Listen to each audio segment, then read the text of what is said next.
ভূমিকম্প হয়েছে, অনেক লোক আটকা পড়েছে, অগ্নি দুর্ঘটনা ঘটেছে।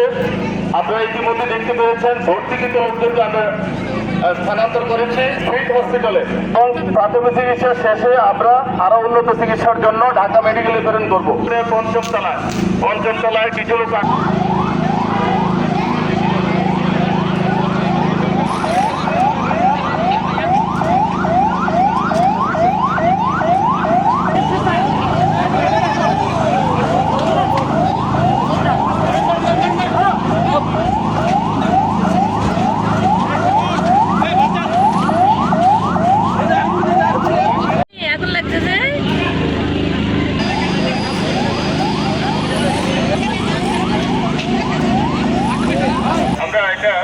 যখন পাশাপাশি গ্যাসের লাইনে আগুন লাগে, এলপিজি গ্যাস সিলিন্ডারে আগুন লাগে, তখন এরকম শুধু খালি হাত দিয়ে এই মাথাটা চাপ দিলে অক্সিজেন কাট আপ করে আগুনটা নির্বাচন একটা কৌশল আমরা দেখাচ্ছি।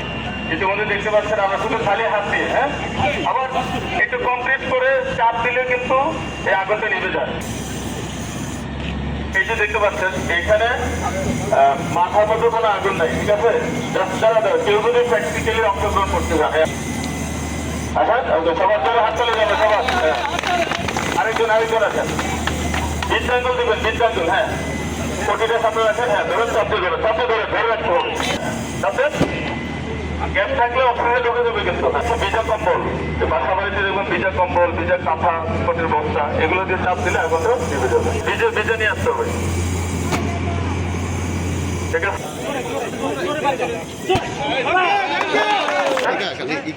এটা উল্টো হয়ে গেছে, আগুনটা আপনার দিকে চলে যাবে। ওকে ওকে, সবার ভেরি গুড, হাতে চালে দিতে পারে, আর আরেকটু দূরতে পারে, হ্যাঁ, সরে যায়, হ্যাঁ,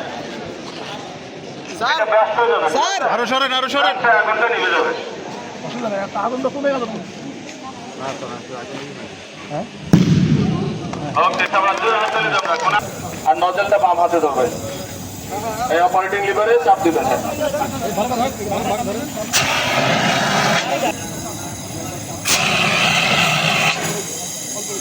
আপনারা দেখেছেন যে কিছুদিন আগে খুলনা মেডিকেল কলেজে একটা অগ্নিকাণ্ডে সেখানে কিন্তু 2 জন মানুষ সেখানে কিন্তু মারা গিয়েছিল।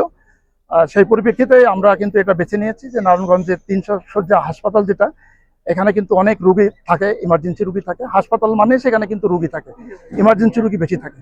এমন জায়গায় যদি ভূমিকম্প এবং অগ্নিকাণ্ড সংঘটিত হয়, সেই মুহূর্তে আমাদের কি করণীয়?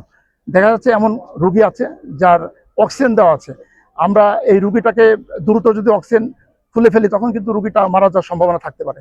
এই জন্যে আমাদের যে কৌশল, সেই কৌশলটাই আজকে জনসচেতনতা বৃদ্ধির জন্য আমরা এই হাসপাতালে একটা অগ্নি এবং ভূমিকম্প মহড়া আমরা এখানে করেছি। নারায়ণগঞ্জে 500 ভলেন্টিয়ার আমরা ইতিমধ্যে আমরা তৈরি করেছি। আমরা প্রাথমিক অবস্থায় 3 দিন করে তাদেরকে আমরা ট্রেনিং দিয়ে দিয়েছি, এবং তাদেরকে আমরা সার্টিফিকেট এবং তাদের আইডি কার্ড আমরা দিয়ে দিয়েছি। এবং প্রতি সপ্তাহে আমাদের শনিবারে আমাদের ইকুইপমেন্টস ডে থাকে। এই দিন আমাদের যত ইকুইপমেন্টস আছে সব কিন্তু আমরা বাহির করি। তখন কিন্তু এই যে যারা ভলেন্টিয়ার আছে তারা এসে আমরা কিভাবে কোন ইকুইপমেন্টস ব্যবহার করি, কোথায় কিভাবে এটা ব্যবহার করতে হবে, ভূমিকম্প হলে আমাদের কাজ কি, আগুন লাগলে আমাদের কাজ কি, তাদেরকে কিন্তু সার্বক্ষণিক আমরা ট্রেনিং দিয়ে যাচ্ছি। এবং এই ভলেন্টিয়ার স্বেচ্ছাসেবক হিসাবে তারা নিজেরাই উদ্বুদ্ধ হয়ে কিন্তু তারা কাজগুলো করে। যেখানেই দেখেন নারায়ণগঞ্জে আগুন লাগে বা ভূমিকম্প বা যে কোনো দুর্ঘটনা ঘটলেই, কেউ ট্রলার ডুবছে, নদীতে কেউ ডুবে গেছে, সেখানেও দেখবেন যে ভলেন্টিয়ার সেখানে হাজির হয়ে গেছে। অনেক গভীর রাত্রে হলেও তারা কিন্তু সেখানে চলে যাচ্ছে। তারা কিন্তু নিজ স্বার্থে, স্বেচ্ছায় তারা কিন্তু এই কাজগুলো করছে। তাদের প্রতিদান হিসাবে কিন্তু আমরা কোনো কিছু তাদেরকে আমরা দিতে পারি না। আপনারা আজকে দেখেছেন যে ফায়ার সার্ভিস নারায়ণগঞ্জ জেলা শাখা আমাদের এখানে প্রশিক্ষণ দিয়েছেন, আমাদের মহড়া এখানে হয়েছে। এটা কিন্তু 22 সালে একবার আমরা করেছি, এটা সেকেন্ড টাইম আমার এখানকার কর্মকালীন সময়, আমি এখানে সেকেন্ড টাইম। এছাড়া আমরা উপজেলায় আমরা করেছি, এবং আমি যখন জেলায় ছিলাম সেখানেও এগুলো প্রশিক্ষণ হয়েছে। আর আমাদের বেশিরভাগ নার্স এই বারবারই তারা এটা দেখে আসছে এবং প্রশিক্ষিত হচ্ছে। আমাদের এখানে লাস্ট যে একটা ছোটখাটো অগ্নিকাণ্ড কিন্তু আমাদের স্টাফরা, নার্স এবং ডাক্তাররা মিলেই আমরা নিয়ন্ত্রণ করতে পেরেছি।